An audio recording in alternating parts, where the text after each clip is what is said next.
from Global's newsroom at 8 o'clock. Suella Braverman's told Rishi Sunak his plan is not working after being sacked from her position as Home Secretary. She's accusing the Prime Minister of repeatedly failing to deliver on some key policies. LBC's political editor Natasha Clark has been reading the correspondence. Suella Braverman is accusing the Prime Minister of betraying both the deal that he struck with her and also the nation over migration. She talks about how if the government loses at the Supreme Court tomorrow, it will have wasted a year and be back to square one. A man's been arrested on suspicion of manslaughter after the death of ice hockey player Adam Johnson.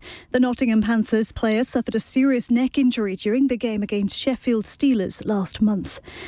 Residents in a block of flats in Bristol have been told to leave immediately. The City Council says it's because of a risk to the structure of Barton House.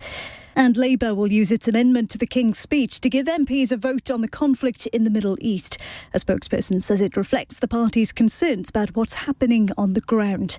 In the city, the FTSE 100 has closed up 14 points at 74.40. The pound buys $1.24 and euro 14. LBC weather, outbreaks of heavy rain continuing for many tonight, largely dry and clear in the south and a low of 1. Northern England and southern Scotland staying cloudy with frequent showers tomorrow. Largely dry elsewhere with some sunshine and a high of 12 Celsius. From Global's newsroom for LBC, I'm Charlotte Morgan. This is LBC from Global, leading Britain's conversation. This is Cross Question. Joining me this evening on Cross Question, listening to Ali Miraj on LBC, is a stellar panel. I'm joined from my left by Michael Walker, the contributing editor of Novara Media and host of its Novara live show. Also to my left, sitting next to me, is Nickie Aiken, a Conservative MP for the cities of London and Westminster and former Deputy Party Chairman of the Conservatives. We also have on my right Thangam Debbonaire, Labour's Shadow Culture Secretary and MP for Bristol West. And further, sitting next to her on the right as well, is Tim Stanley, columnist and leader writer for the Daily Telegraph. Now, lots going on this evening. You might want to ask about what we were discussing in the last hour, about that absolutely vitriolic letter from Suella Braverman to Rishi Sunak outlining her thoughts. You might also want to touch on the decision by the Supreme Court tomorrow on the Rwanda policy, with the Immigration Minister Robert Jenrick saying that the party, the Conservative Party, will do whatever it takes to make sure that the Rwanda policy works. And also MPs voting tomorrow on a ceasefire motion on the Israel-Hamas conflict. You might also want to ask about Sir Mark Rowley being brought in, the Met Commissioner, by the Prime Minister. Lots of things you can ask and watch. You can also listen to us live on the radio, but also watch us live on Global Player. 0345 6060 973. Call 0345 6060 973. Tweet at LBC. Text 84850. Cross Question. Watch on Global Player. This is LBC. OK, let's go to our first question from Sam in Manchester. Very good evening to you, Sam. What would you like to ask? Good evening. I would like to ask, does the panel agree with me that it's time for Rishi Sunak to go and step down and be replaced by anyone, someone with more character, I think, who would connect with the nation a lot more and explain what good could be done? Nickie Aiken. No, not at all. Why?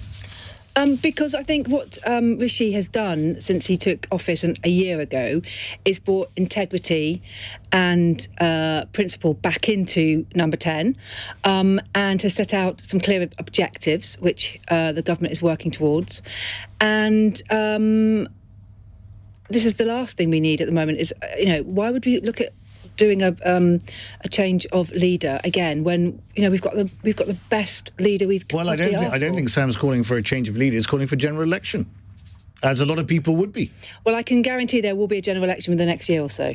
Well, yeah, but some people, Nickie, might not be willing to wait a year. I honestly don't believe that. I think the last thing that a lot of the public want is another general election. They're sick to death of elections. They want us to get on with the job. That is what Rishi and his government have been doing. And I think that we need to carry on. I think the last thing, was it Brenda from Bristol, not another one? She's my constituent. Yes. And she's a decent, great woman. A great woman. And she's, she should be listened to. But every time, Nickie, that the government tries to do a reset, it doesn't seem to go particularly well. I mean, what is this government standing for? What is its programme? I don't agree with that. I think, we had a reshuffle yesterday. I think the reshuffle's gone down well with the vast majority of the party. You're never going to make everybody in a political party happy. You could ask Thangam that. And I think it's very clear that we've got a very clear direction from the King's speech last week, and the Cabinet is raring to go to continue. Thangam, Debbonaire? Oh, it is time for Rishi Sunak to go, and it is time for a general election. You would say that, wouldn't you? Of course, but the reason I say it is because people are saying it up and down the country. I mean, when I've been out in seats across the country campaigning, people are saying they've absolutely had enough of feeling like nothing works, public services on their knees, they're worried about their bills. 700,000 of them, I believe, are going to have their mortgages go up before next May, and that's still as a result of the disastrous Tory budget of last year. That's people's rent also going up. People are worried about their bills. Nothing works anymore, and I feel like the country needs to have a chance to have a say. We've got an unelected Prime Minister who's never stood as leader of the Tory party at a general election, wasn't elected by his own members. It's absolutely time for him to go. This reset yesterday was just laughable. He said only a few weeks ago that he thought everything about the last few years of government was terrible and it was time for change. Well, he's brought back someone who was responsible for 6 years of those last 13 years. It's time we had a general election and people make a real choice. But you say he's unelected. Gordon Brown was unelected, and it's not as if Labour is going to come in with a massive magic wand with 2.5 trillion of public debt and 400 billion of borrowing on the back of COVID and be able to change anything materially at all. And there's the legacy of the Tory government. No, we want to make big differences. We've got ambition for this country. We've had 13 years of stagnant growth and stagnant productivity. It's time we had a government with real vision, with real focus. And under Keir Starmer, we've got our 5 missions that he's laid out clearly. And I think those offer the chance of a decade of renewal. And that's what I want to see for this country, because people everywhere are crying out for that change. The change that Rishi seems to think the country needs. And, for once I agree with him, but it's time he actually gave the country the opportunity to make that change. Tim Stanley. I think everything we've seen in the last 24 hours, and the context of that call, I suspect, is the resignation letter of Suella Braverman. Yes. Everything we've seen in the last 24 hours is end of Rome stuff, right? It feels like the empire is falling, and it's just a question of when it hits the ground and the barbarians take over. Oh, thank you. So kind, Tim. Goodness. That's going to go viral. I'm joking. By which I mean, really, my eye here is directed towards the Tories, not towards Labour. I remember speaking at the Tory conference on a panel, the last one, and I said, I can't imagine I would vote Conservative for the next election. And there were crickets in the audience. Normally when you say that at a party conference, you expect people to go, oh, come on. No, there were crickets. We all know this is over. Bring in David Cameron, lose Suella Braverman. It makes absolutely no difference. It's a question of not if, but when. Now, the Tories face a choice between 2 strategies, and that's the battle you're seeing play out. One strategy is Rishi Sunak's, which is let's just try and be reasonable, moderate and competent as possible so that we might lose the next election, but we will rebuild our reputation and then we'll have a base from which to return. The alternative argument, which is the Suella Braverman one, is that we are facing, as I said, jokingly, the barbarians taking over, so let's make a last stand. Let's actually do something about immigration. Let's actually reduce the numbers. Let's actually do Brexit. Let's change the economy. Liz Truss, let's cut some taxes and that sort of thing. And it's a kind of a going over the cliff, and maybe if you go fast enough, you'll land on the other side kind of approach. Well, that approach is lost. Rishi Sunak is in charge. MPs are not fools. They're not going to dump him because they know the public is sick of Tory squabbles. So they're just going to try and play this moderate, reasonable game. And that is what the return of David Cameron represents. But Tim, look, I know that this is not going to happen, but there are callers like Sam in Manchester out there and many others up and down the country who just feel that this nonsense has gone on long enough. They've had enough of the Boris Johnson, then Liz Truss summer internship. Now they've got Rishi Sunak trying his best, but this is not going the right way. They've had enough. They want a general election now. Do you think that if the Conservative Party has got any moral fibre in its bones at all, that it should actually do the decent thing and call an election now? Yeah, I don't see why not. But I don't see what they've got to save, let's put it that way. And I don't think Labour is that terrifying to the voters. I don't think the choice between the two parties is that great, and Labour's hands will be bound by the fiscal mess the Conservatives will leave them with anyway. So he might just as well hold the election. But everything we are watching is just theatre, because it's over. It's over, Michael. I think it is over. I mean, I think this could be Rishi Sunak looking for his career after being Prime Minister. So if you are going to be out of office within a year or so, then if you're pitching for well-paid jobs in California, it looks better if you've aligned yourself with David Cameron than Suella Braverman. Suella Braverman is a slightly embarrassing person to align yourself with because she doesn't speak for, she doesn't speak for global elite, she doesn't speak for ordinary people either. I think she's really here to try and make headlines. And I suppose that's potentially how I'd push back on you saying, Suella Braverman wants to actually do something, because I don't really see her doing anything. She hasn't done much in the job, and she seems to just be desperate to make headlines. So on immigration, we should actually stop the boats. That's what she's saying. But the Rwanda plan isn't going to do that. Right, the Rwanda plan, if you were to say we've made a deal with Rwanda where everyone who comes across the channel gets sent there, then maybe that would work. I think it would be fairly inhumane, but maybe it would work. But if you're going to send 1 in 20 people who cross the channel over to Rwanda, that's not going to deter anyone from coming. Michael, weren't they? They were going to try to do that. That was the thing. We're going to find out tomorrow in the Supreme Court what's exactly going to happen. Well, that's another interesting thing in her letter, because her letter sort of covers both bases. If it falls in the Supreme Court, that's Rishi Sunak's fault. If it succeeds in the Supreme Court but then doesn't work, that's also Rishi Sunak's fault. So I think she can foresee that whatever happens, the boats aren't going to be stopped. So she is looking to be able to wash her hands of it, whatever happens. Suella would say, I did want to try. The problem is the Prime Minister told me when he appointed me that he would try as well, but then he didn't, and he prevented me from getting anywhere. So, for instance, we've had the row over the last few days about the protest. Should protests be banned or not? Whether you think that's right or not, what she's essentially hinting at is, I was saying, let's bring in a bill and ban the protests. The Prime Minister was happier to go out on television and say the protests are outrageous and disgusting and all that sort of stuff, but he wouldn't actually ban it. But that's her argument. You see, that's an interesting point, Nickie, because we've heard a lot from this Home Secretary about freedom of speech and about universities and about all this sort of stuff. And it seems to me that it's fascinating that she wants to ban marches, well, albeit there are a small number of people who are coming up with completely incendiary slogans who, in my view, should be frankly clamped down on. But it is a bit odd, isn't it, that she's calling on the Prime Minister to actually ban marches for people who are actually asking for peace in the Middle East? Yeah, look, I was very clear and very public with my views on Suella's statements about tents first last week and then by the protests. These protests take place in my constituency every week at the moment, and I have many members of the Jewish community who are terrified. 2 weeks ago, I had a group of Jewish primary school children, boys, come to Parliament. They weren't from my constituency, they were from Mike Freer's, but he asked me to meet them because he was away. And they were all wearing baseball caps. And I said to them, why are you all wearing baseball caps? And the teacher said, because we have to hide their kippahs for their own safety. You see, and there are British children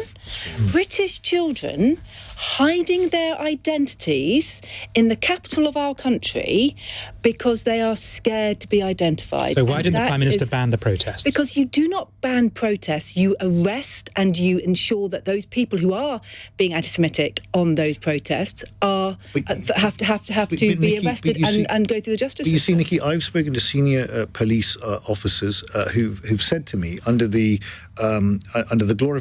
Terrorism Act and also under the Public Order Act, you have to actually have a situation where the incitement to violence is clear, and that is not clear enough. So they're arguing that the law is not in the right place at the moment. They're fighting this with one hand tied behind their back. That is what they're saying. Now, do you think, particularly in London, you're a London MP, you represent the cities of London and Westminster, do you think the Mayor of London, Sadiq Khan, is doing enough to try and clamp down on the very thing that you've said so that young Jewish kids in London could go to school with their blazers on and their kippahs on? Well, I don't think Sadiq's doing enough on most things, to be honest. But I think it's about us all working together. I think the last thing we need to be at the moment is divided, whether it's the government versus Sadiq or Sadiq versus anybody else. We have to work together because, there's also a rise in Islamophobia, and I've had a lot of Muslim constituents concerned about that too. So we have got to all work together to ensure that we don't, that our language, as, Thangam and I stand in the in the Commons, and Thangam and I think we are temperate with our language, and that is the best way to be. If, as public servants, as politicians, we start using the language that Suella did use last week, I think that leads to problems across the country. I mean, I have to say I agree with Nickie. I think the language Suella Braverman used last week was divisive when what was called for was calming and unifying language. I think, however, that Rishi Sunak showed incredibly poor judgment in the first place by appointing her. Well, he didn't have much choice, did he? He appointed her. He's always got choice. He's the Prime Minister, and he appointed her 6 days after she'd been found to have breached national security, which showed, for a Home Secretary, political deal, wasn't it? That was extraordinary. What a way to appoint a Home Secretary. Is it any wonder that she felt like she got licence to say anything she wanted, and then promptly did?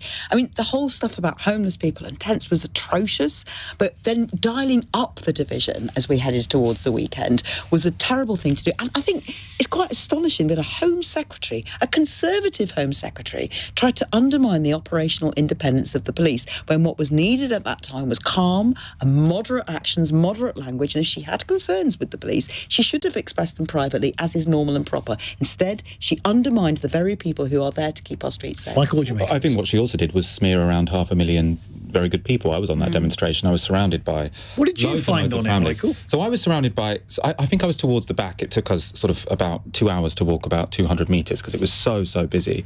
And I was surrounded by families who'd come on coaches from all around the country. And I just have to, it was the most peaceful, family-friendly march I have ever been on. And this was the Armistice Day one? Yes, this was the Armistice Day one. And I don't think it was ever planned to... This was sort of what was so ridiculous about the Suella Braverman thing is it was never going to go past the cenotaph. No. It wasn't going to be on the Sunday when But guess who did turn up? Who did turn up? EDL. The EDL, and that was invited by Suella Braverman. So Suella Braverman said, all of these pro-Palestinian marchers are going to desecrate the cenotaph. Then he got all these right-wingers coming saying, we're defending the cenotaph. Yeah. No pro-Palestinian protester had any interest in the cenotaph. I'm sure she would argue that the trouble with that is when a Home Secretary undermines the police, they are undermining safety of people up and down our country, and they are worried. People are worried about feeling unsafe in their town centres, and what she did was frankly irresponsible, and it was failing to hear, tin-eared, frankly, not hearing the concerns of people everywhere in the United Kingdom who do worry about crime. And I think we've got to see something better than that. I would like us to have more police on the streets for a start. Well, I haven't asked Sadiq to do that for quite a while. Well, you can see there's a lot to discuss on the panel this evening. So get your questions in. Joined by an absolutely stellar panel, as you can see. Get your questions in now. 0345 6060 973. You can text on 84850. You can also ask Alexa to send a comment to LBC. And don't forget, you're listening to us and you can watch us live on Global Player as well. This is Ali Miraj on Cross Question. It's 8:17. This is LBC. For G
Cross Question on LBC. Text 84850. Welcome back. You're listening to and watching on Global Player Cross Question with me, Ali Miraj, and my wonderful panel. I'm joined by Michael Walker from Novara Media, Nickie Aiken from the Conservative Party, she's a Conservative MP, Thangam Debbonaire, the Shadow Culture Secretary, and Tim Stanley from the Daily Telegraph. Get your questions in 0345 6060 973. You can text on 84850 or ask Alexa to send a comment to LBC. We've got a text question from Brian in Morpeth who says this: Is Braverman right to say that it doesn't really matter whether the Supreme Court says the Rwanda scheme is legal or not, and that we can't stop the boats unless we leave the European Convention on Human Rights? Now, let me give you a bit of background to this. The Home Secretary says that Rishi Sunak's decision not to leave or even block off the European Court of Human Rights or Convention on Human Rights and other international law agreements is a betrayal of your promise to the nation that you would do whatever it takes to stop the boats. Thangam Debbonaire. Oh, I mean, what happens tomorrow? Obviously, we're going to have to wait to see the judgment. But it's already been at the Court of Appeal, and the Court of Appeal found that at most there will be 100 people on this scheme. So, I think it's obviously unworkable and unethical, incredibly costly. For that 100 people capacity, nobody's gone yet, and that's 140 million that's already been sent to Rwanda by this government. That's £1.4 million per person. I think what we should be doing instead with that money, and I would really like to see the gangs stopped, and these criminal gangs who are trading in human misery, I'd like to see the National Crime Agency use that money to actually go after the gangs. I'd like to see us having a better arrangement with our European partners and neighbours so that we can sort out returns. But most of all, I'd like to see an end to the backlog. And that's also human misery, and it's very costly human misery. We have people in my constituency in Bristol West who have been waiting months, even years, for a decision. Now, that means that people who shouldn't be here, who may actually be a danger to us, are not being sent home when they should. But it also means that people who are entitled to that warm British welcome, that refuge that we provide, we pride ourselves in, are not able to get on with their lives, get on with contributing as they so much want to do. Tackle the backlog. But isn't the point here also about the deterrent effect? It's not just the backlog, it's actually saying we do not want 45,000 people putting their lives at risk, crossing the channel, and therefore we need to have a deterrent, and that is going to act as a deterrent. But it's not working. But it's not working. Well, we don't know. But it's not working, tomorrow. Is it? I mean, the thing is, the threat of it happening has been there for some time, and we were told ages ago that even the threat of it possibly coming in would be a deterrent, and that's obviously not worked. We need a much better system. We need an international system which recognises that there is conflict across the world. We know that. And that when there is conflict, people will try to flee to the safest place possible. Are you going to put a cap? The place where most refugees flee to is their own country. It's within their own country. The next place that... Definitely ready for government. I think that we the questions already. We really need to think about what's actually going on the ground at the moment. Fine. Tim Stanley. Okay, so in this way, Suella Braverman has set up Rishi Sunak so that he fails whatever happens tomorrow. By saying, on the one hand, if the Supreme Court rejects the Rwanda plan, you have no plan B. Yes. Therefore, we're stuck. On the other hand, she's also said, and this is intriguing, if the Supreme Court says yes to the Rwandan plan, it's because you have compromised on the legislation such that it is no longer legally watertight and it can be stopped anyway. So she's setting him up to fail.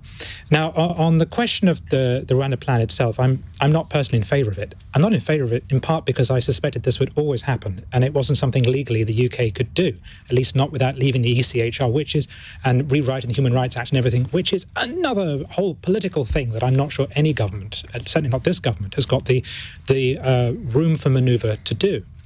But all Labour really is offering here is stricter enforcement. Okay, we know there's a backlog. We know that a certain amount of that is due to Home Office incompetence, and that once that's cleared, that will help. But you're left with the fact that there is a dynamic in world migration today, away from the global south and towards the north. And not just this government, but other governments too, are now trying to not just process, but also deter.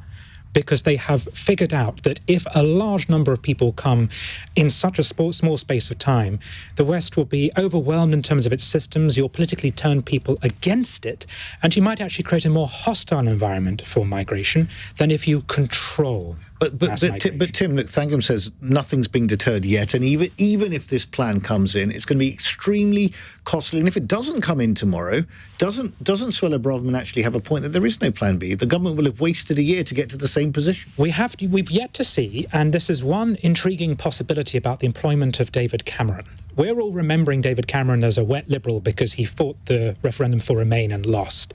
But actually, he had some tough language on immigration and on multiculturalism. And some of us are speculating, was he actually brought on board in order to set the government up to have a war over the ECHR, so that there is a figure of some authority in the Foreign Office, and also someone like James Cleverly in the Home Office, who is not a sort of a free radical like Suella Braverman, but someone who'll be working more close in step with Rishi Sunak. That's why we can't really discuss any of this until we know what happens tomorrow at 10 a.m. Indeed. Michael Walker. So I think on the question, it doesn't matter what happens in court tomorrow, because I think the Rwanda plan, even if it is implemented, won't work, for reasons I've said before. A deterrent is only going to work if you pretty much send everyone, because people are willing to take risks, right? But won't they send everyone, Michael, if there is a 1 in 20 risk? Well, I don't think that's even the plan. I mean, the Rwandans haven't said that they'll accept that many people, so it's always going to be a small number of people. I mean, the one policy that Labour had that did make sense here, because I do think when people talk about the traffickers and the smugglers, the issue here is people want to come. They're not being tricked into coming to the UK. They want to come because they have family connections. There are various reasons why they think the UK is the right place to come. So the smugglers isn't going to help. The Labour plan that was sensible, I think, was having deals with European countries. Yes. Because if you have a returns deal whereby everyone who crosses the Channel gets sent back to France, for example, then people will stop crossing the Channel. Michael, what that will involve, though, is us accepting some migrants from the rest of Europe. But my understanding, Michael, was that if you accept, but you will have a returns deal. So, I mean, in terms of actual hard numbers... Well, then you've got the issue, is the issue numbers or is the issue control? And the sort of image of people sounds like the old Channel. immigration debate. But it makes sense, because after the European referendum, sort of everyone sort of assumed, this was a huge vote against migration, it must fall afterwards. It's actually higher than ever, and people don't seem that fussed about it. I think it's also worth us noting and sort of really emphasising, the UK, compared to our European partners, doesn't take many refugees. We don't take many asylum seekers. The right always have this narrative as if, we're this huge hub and we're pulling in all the refugees. Why can't they stay in France? Well, many more are staying in France than coming here.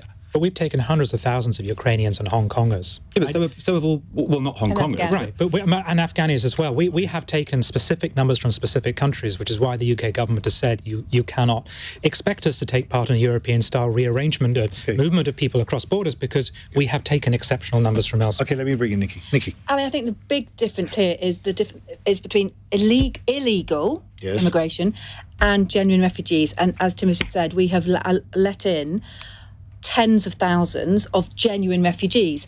We know from the data and from seeing the people who are coming over on the boats, the vast majority of those people are young men. And we had a situation in my constituency back in April where a group of 40 asylum seekers refused to share bedrooms in their hotel. They were all under 35. They all came from sub-Saharan Africa, predominantly. These people are not necessarily refugees. They are economic migrants. And the big thing we need to do, and even as a conservative one nation liberal like David Cameron, I honestly think we have to tackle illegal immigration. And even in my constituency, people say to me, we will take genuine refugees. We've got to stop illegal immigration. Nickie, this is the argument that you always hear, but then when it comes to the Home Office processing them, it's only a minority of people that actually ever get told that they're here illegally. Exactly. So I don't know what's going on there. Do you? I don't disagree with that, but I also think that the situation in the Home Office is improving. I have over 2,000 asylum seekers in my constituency alone, in hotels mainly, and we are definitely seeing the timescales for those decisions being made. Are they not being sent to the Bibby Stockholm? Not that I know of. They're in hotels. Would you be uncomfortable if they were? No. Okay, interesting. Okay, well, you're seeing that we've got quite a few things going on the panel this evening, lots of discussion happening, and if you want to get your question, you know what to do. It's 0345 60600973. You can text us on 84850. You can also ask Alexa to send a comment to LBC. You're listening to and watching us live on Global Player, I hope. This is Ali Miraj on LBC with Cross Question. It's 8:30 and the news headlines with Charlotte Morgan. Suella Braverman's accusing the Prime Minister of wasting time by choosing a comfort blanket of wishful thinking instead of making difficult decisions. The former Home Secretary, who was sacked yesterday, claimed it's what put the government's Rwanda plan in doubt. A man's been arrested on suspicion of manslaughter after the death of ice hockey player Adam Johnson. He suffered a serious neck injury during the Nottingham Panthers game against Sheffield Steelers last month. Residents in a block of flats in Bristol have been told to leave immediately. The City Council says it's because of a risk to the structure of Barton House. LBC weather. Outbreaks of heavy rain continuing for much of the country overnight. Drier in the south with a low of 1. This is LBC.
Cross Question on LBC.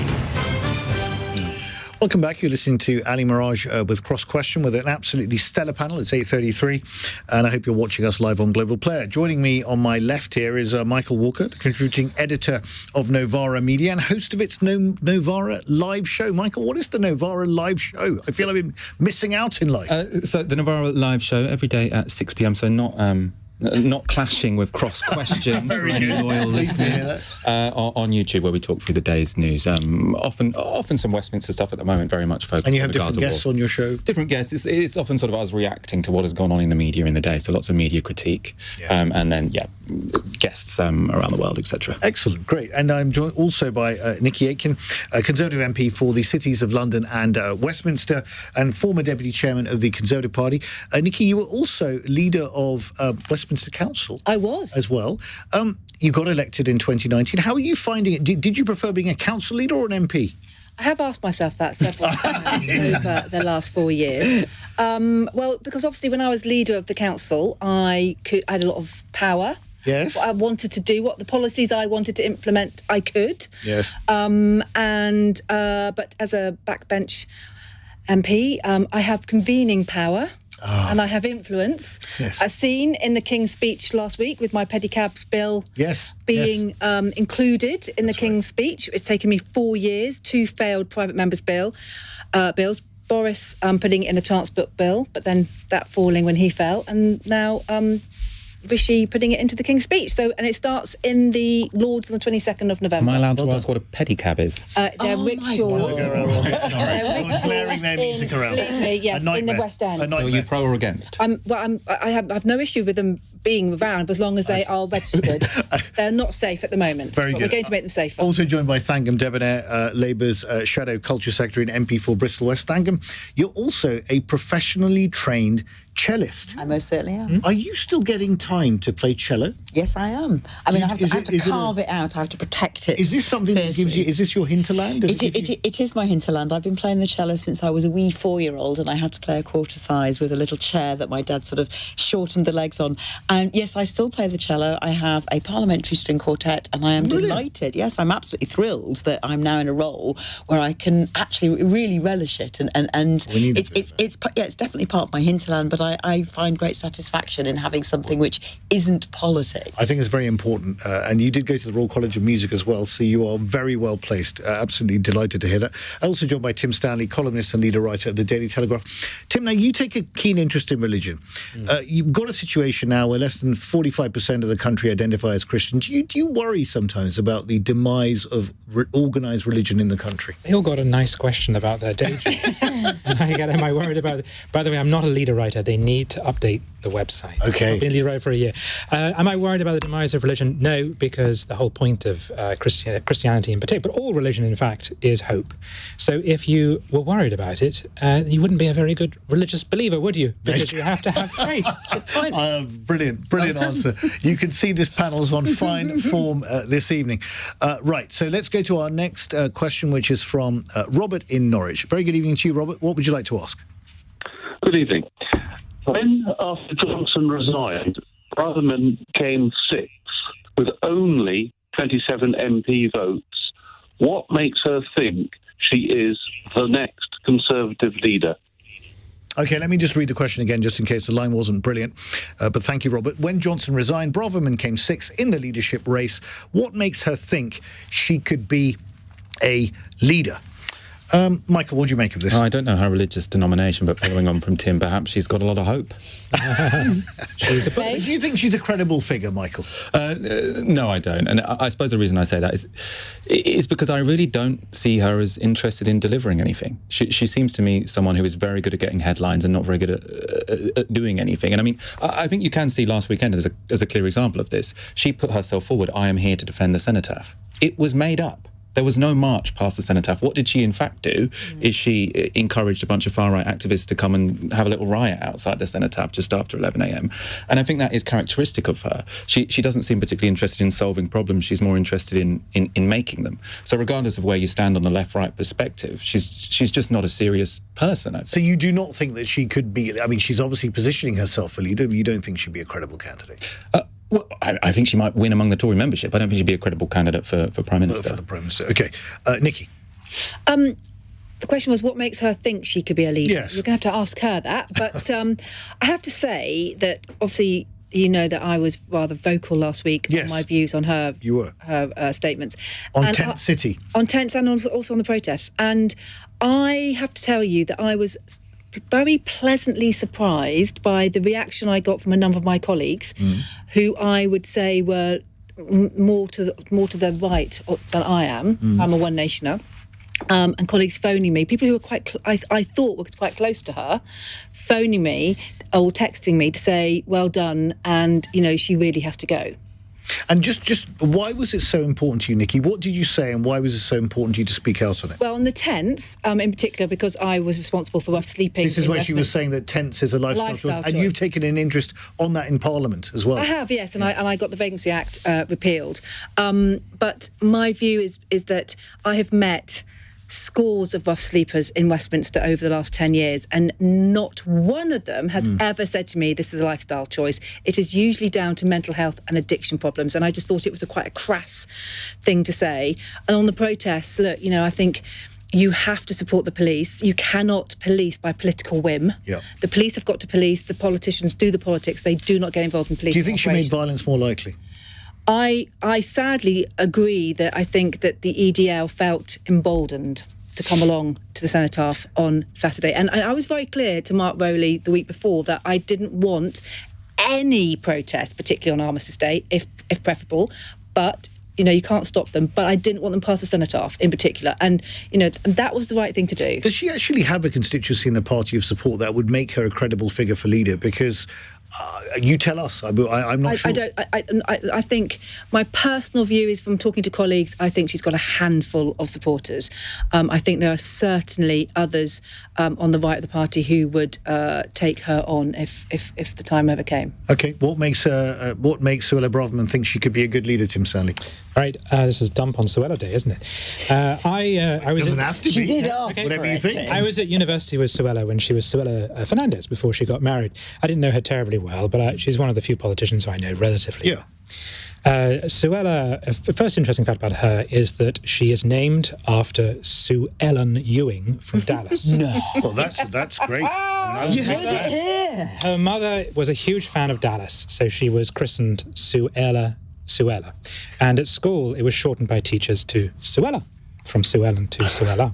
This is what you say about someone when they're your friend, but you don't want to trash them in public. I don't think it's a bad thing. Did you watch Dallas? I thought I was humanising her. Where did she live? South? Well, I do know that Sue Ellen had some alcohol problems. She's a bit unstable, Sue Ellen, to be honest. Suella is, I believe, herself a Buddhist. She is married to a Jewish man. Yes. Which is one reason why she has felt so personally invested in the protests and in clamping down on anti-Semitism. So I think that is what is motivating her. Yes. I think the idea that the EDL turned up because they were encouraged by Suella, I just don't believe that I didn't Tommy say Robinson... encouraged, I said emboldened. Okay, I don't believe that Tommy Robinson and his friends have a subscription to the Times, and I don't think they were there because they read her article and they decided to show up. It was very well publicised. I don't think Suella is motivated... I actually don't think she's motivated by a desire to be leader of the party. I think she's a conviction politician. And the sense I got from her time in the cabinet was that she felt, I am the one person, I'm one of the few people here who really, really wants to do something. I have been told that I'll be allowed to do it, and I've been told that I'll be given the support to do it, and I'm consistently being prevented from doing it. And if you see the Tory party as being at this moment in time where it is because of Brexit 2019 and the Red Wall wave, then to, as she would regard it, betray the commitments made to the voters on things like immigration is a reason for her to speak up and make a stand. And that she probably wouldn't have spoken out quite as much as she has done, or used the language that she has, some of which I agree is intemperate and wrong, but she wouldn't have used that language if she had felt that she had the full backing of the Prime Minister. But come on, Tim, let's be real. She does want to be leader. Okay, that Parliament has got 650 people in it who wish to be Prime Minister. They're all deranged. Everybody goes into politics believing they will be Prime Minister. That's why they enter Parliament. No, really, that's... I am not going to criticise politicians. It is true. It is true. I am not going to criticise politicians for having the ambition of being Prime Minister. I think that this was genuinely motivated by her conviction that the government had got it wrong on this subject and that she had to take a All right, thank you. Oh, I mean, if she wants to be leader, she'd need to think about what the people of this country actually are expressing at the moment. I mean, is she offering any vision of hope? Does she actually want to fix the school roofs? Does she want to sort out crime on our streets? Well, does she want to rebuild the NHS? She was dealing with the and crime was going up and she undermined the police. Does she want to take on the great challenges of our day, such as climate change? Does she express anything on the subject of artificial intelligence? Well, when she ran for leader, I'm sorry, when she ran for leader, if you paid attention to her I did pay attention, and I saw how much support. Things. And was she offering any vision of hope? No, she was not. Was she offering any route to dealing with the housing crisis? No, she was not. Okay, but this is what people are asking in her for. brief, I mean, in her resignation letter, which is very lengthy, very lengthy. Sorry, so you do know that people are going to vote Labour because they hate the Tories. No one's excited by Labour. I do know. No one believes you're going to change anything in British life. Many more doors than you recently. So Tim, all this, people want a vision of housing. You ain't got one. They do, and we do. They're voting against the Tories, not for you. And Suella Braverman is offering nothing. She's offering absolutely nothing, and she's certainly not even offering a way of not repelling people from voting Tory. She's helping us. Well, Thangam, she is repelling people from voting Tory. She may very well. She may very well be. You would probably be quite happy that she stuck around. Where is any sign of vision of hope? Where is any sign that she actually knows what's going on in people's lives today? Nowhere. Absolutely nowhere. Probably she couldn't get more than a handful of people to turn up to that Tory party meeting. She would argue, as Tim is saying, she would argue, and she's put this in her resignation letter, that She raised specific things with the Prime Minister before giving him her backing for the leadership, including dealing with migration, getting it down, also dealing with the small boats issue, and also dealing with the whole issue of biological sex, the primacy of that being taught in schools. Do you know what she managed to do when she framed it in that way? She managed to make all those things about her, about how she'd been let down by the Prime Minister rather than the people of this country who we are sent to serve. Interesting. You can see it's all kicking off on the panel this evening. If you want to get your question in, you've still got time. You know what to do. It's 0345 60 60 973. You can text on 84850 or ask Alexa to send a comment to LBC. You're listening to and watching us live on Global Player, I hope. This is Cross Question on LBC. It's 8:46. This is LBC.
Stanley Miraj on LBC. This is Cross Question. I'm joined by Michael Walker, also by Nickie Aiken, Thangam, Debbonaire and Tim Stanley. Let's go to our next question from Robbie in Chelmsford. Robbie, good evening. What would you like to ask?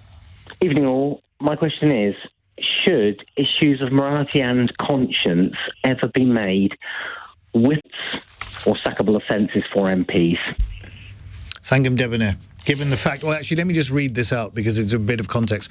Reports say that Labour shadow ministers have been warned that they will be sacked from the front bench if they support an SNP motion in favour of calling for a ceasefire in Gaza tomorrow. Thank you. Well, the Labour Party has put forward an amendment this evening to the King's Speech. I do hope that I urge Labour colleagues to look carefully at that amendment, and I hope and I expect that Labour colleagues will be voting for it. What is the amendment? And I think that this is an amendment to the King's Speech on our response to Gaza and Israel, the situation there. It's quite a lengthy amendment. Okay. And what's the gist of it? The gist of it, I've got the full text right here, but I mean, it starts with the fact that we all want to see an end to the violence. Yes. And it ends with the fact that the long-term solution is a credible diplomatic political process. And in order to get there are various stages we will need to go through. Now, if I'm going to address the question primarily, should issues of morality and conscience, I mean, virtually everything in politics is an issue of morality, but we group around political parties for a reason. There are people who are independent MPs and they will make their own decisions, but if you are in a political party, we debate, we discuss, we come to a decision, we come to a position, and we expect at least our frontbenchers, and I think all parties are the same, because we have a principle of collective responsibility in political parties. We expect frontbenchers to vote for the official position of that Labour Party. Do you not think, Thangam, that this is causing a serious problem in your party and that the fractures are already beginning to show? Because you've got hundreds of councillors across the country that are already resigned. You've heard many of them speak out. You've also got one of your own National Executive Committee members, Mish Rahman, up in arms about all this, calling for a ceasefire.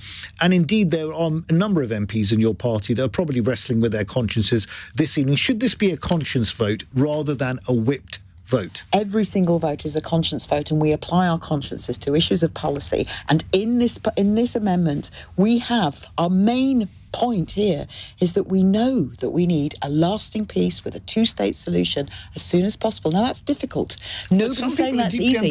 However, I think there is not a single person in the Labour Party who doesn't want peace in Palestine and Israel. Yeah, but humanitarian pauses for a lot of people are not enough. And, of course, we need humanitarian pauses to get aid in, and we need a long-term solution. Well, people want the killing to stop. We all want the killing to stop. There's no division over aid that. Before you get bombed. So, I mean, why I think Labour should be whipping for a ceasefire is one sort of the most immediate reason, which is lots of people are getting killed, right? So a couple of weeks ago, thousands of people are getting killed. A couple of weeks ago on my show, I had someone who had lost 21 family members, right? So his father, 3 sisters, 2 brothers, and all of their children. And we all want that to stop. Right, okay. And we're united on that. But we aren't united on that, because what you were saying is we should have 4-hour pauses or 2-day pauses so those families can get more water bottles and then they'll get bombed again, right? A ceasefire means you stop the bombing, which is what's going to save those lives. Now, there's that sort of, I think, immediate sort of humanitarian reason, which I think the audience can understand.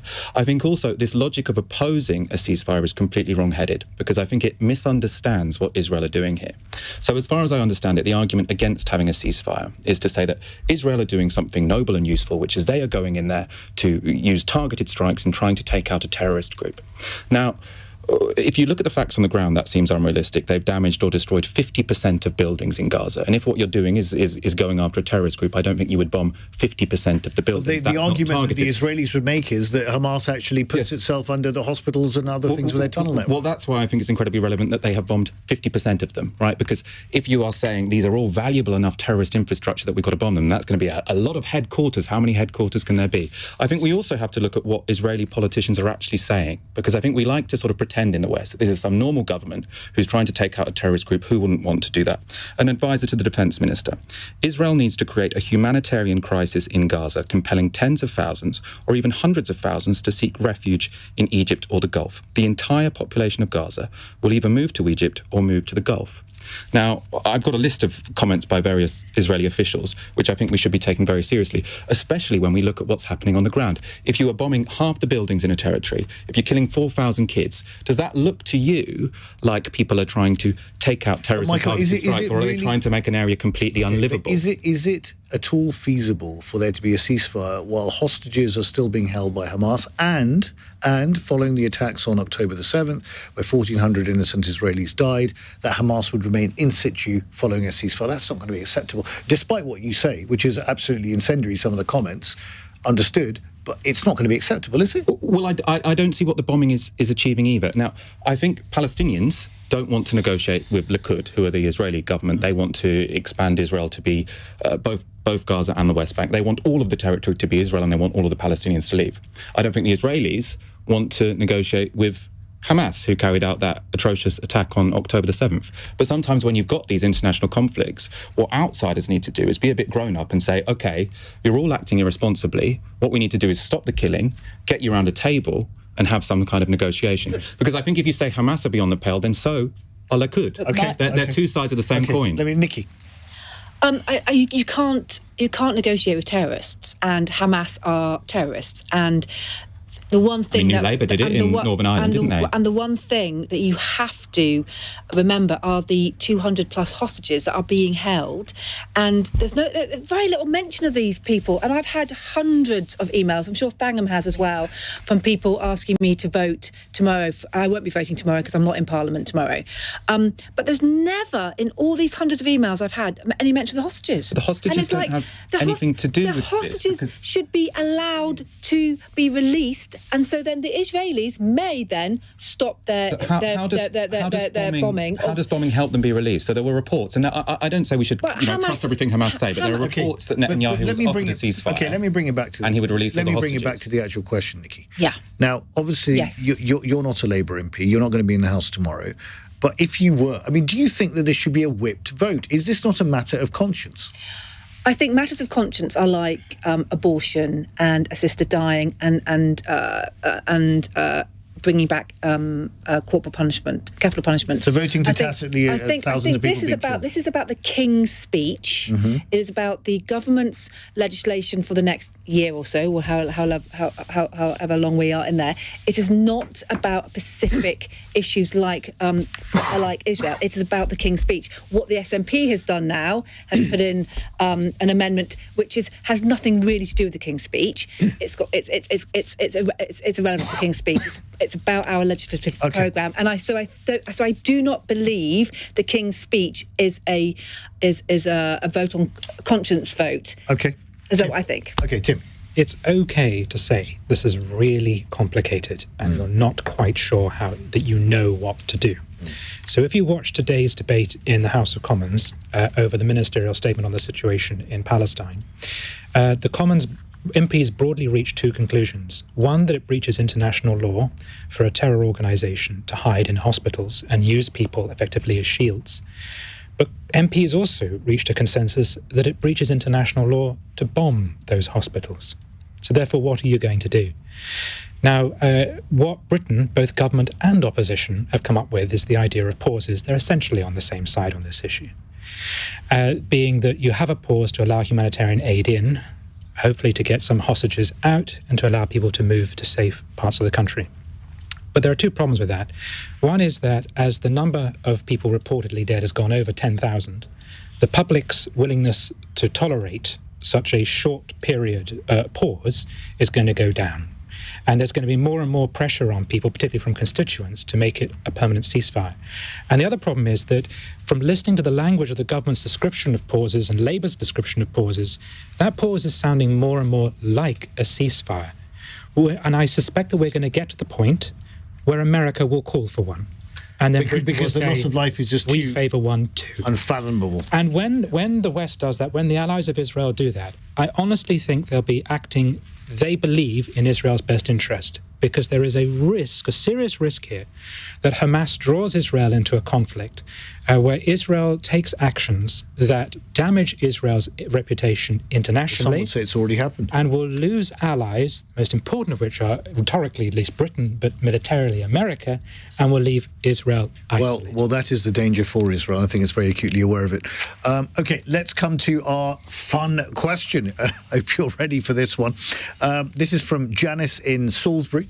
King Charles is celebrating his 75th birthday with a variety of events and a wide array of gifts from across the world. What is the most bizarre gift you've ever been given? Michael? So mine was a disappointing one. So, when you're a child and you're lifting up the gift to see what might be in it, and you're looking at the shape. I had a very heavy one. I think I was about 11, and I was thinking, is it a PlayStation 2? Is it whatever? Opened it, was a microwave. And my dad said, the look on my face, he felt really guilty. I have nice parents. This wasn't a sort of abusive situation, but it was disappointing. Nickie? The most bizarre present I got was from my friend Christabel, who gave me a plastic banana, which was basically something that you keep a banana to keep it fresh. Oh, that's useful. No, that's genuinely useful. Have you never had a squash banana situation in a handbag? No, I haven't. Well, if you had. I'll tell you what, I'll go and get it. I'll give it to you tomorrow. Is that all right? Thank you. You can have my bizarre gift. Fantastic. We've got the swaps going on here. Thangam, your story. Well, I don't want to. I mean, I'm hoping my sisters can't hear this, but there was once a model of the dog K9 out of Doctor Who that was made out of cardboard boxes and decorated with lots and lots of bits of paper. It was very sweet. I can't remember which one of us gave it to which one of us, but it was definitely a bizarre gift. Tim? Well, the annoying thing I always get, given I'm teetotal, is alcohol. People listening to this programme might assume I do indeed drink. But I have a very similar story to Michael's one about Christmas. I came down to the tree and found an enormous parcel, and I tore it apart and dug into all the styrofoam inside it, and I found that my father had gifted me a single Brussels sprout. He laughed about that for weeks. Oh, I and feel lucky now. even if it was miserable for me, bringing that joy to my father's life made it all worthwhile. Brilliant. Well, let's see what we get for Christmas this year. I actually got a very interesting gift at Christmas time, but it's I don't think it's just before the watershed. I think still it would not be appropriate to say it on it. So I must thank Are you wearing it? I mean, now. Show us off the news. I must thank my panel, Michael Walker, Nickie Aiken, Thangam, Debbonaire, and Tim Stanley. What a fantastic panel and a discussion we've had this evening. Coming up next. Now, it's very interesting that a Conservative peer has actually come out and said that there is a lack of father figures that is causing a serious problem with respect to criminality in this country. This is Lord Farmer, a former Conservative Party treasurer, who's conducted reviews of prisoner rehabilitation for the government, and he's claiming that persistently high levels of crime and antisocial behaviour are linked to unprecedented levels of family breakdown. He also says that children who grew up with non-biological fathers substitutes are twice as likely to get involved in crime. This is something that he's not the only person who's talked about this. David Lammy has also mentioned the point about father figures being important. And my question is this: is a lack of father figures fueling crime, and what can be done about it? On your radio, on Global Player, and Play LBC. leading Britain's conversation. This is LBC. From Global's newsroom at 9 o'clock. Suella Braverman's accused the Prime Minister of repeatedly failing